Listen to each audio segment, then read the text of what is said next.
देश की 75 वर्षों की संसदीय यात्रा, उसका एक बार पुनः स्मरण करने के लिए और नए सदन में जाने से पहले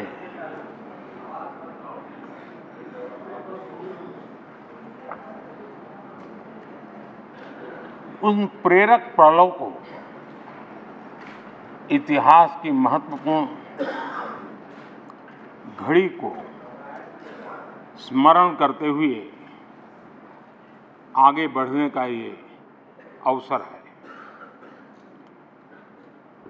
हम सब इस ऐतिहासिक भवन से विदा ले रहे हैं। आजादी के पहले ये सदन इंपीरियल लेजिस्लेटिव काउंसिल का स्थान हुआ करता था। आजादी के बाद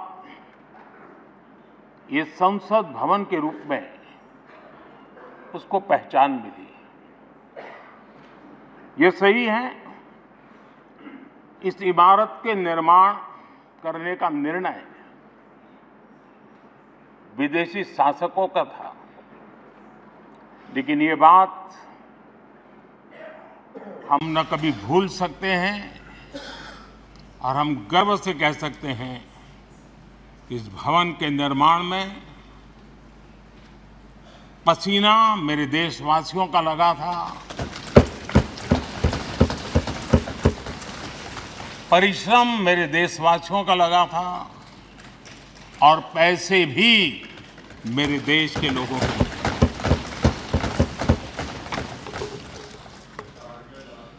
इस 75 वर्ष की हमारी यात्रा ने अनेक लोकतांत्रिक परंपराओं और प्रक्रियाओं का उत्तम से उत्तम सृजन किया है और इस सदन में रहे हुए सबने उसमें सक्रियता से योगदान भी दिया है और साक्षी भाव से उसको देखा भी है। हम भले नए भवन में जाएंगे, लेकिन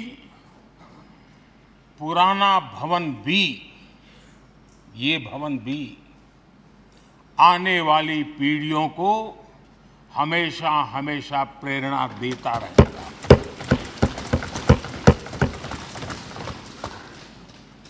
ये भारत के लोकतंत्र की स्वर्णिम यात्रा का एक महत्वपूर्ण अध्याय, जो सारी दुनिया को भारत की रगों में लोकतंत्र का सामर्थ्य कैसे है, इसका परिचित कराने का काम इस इमारत से होता रहेगा।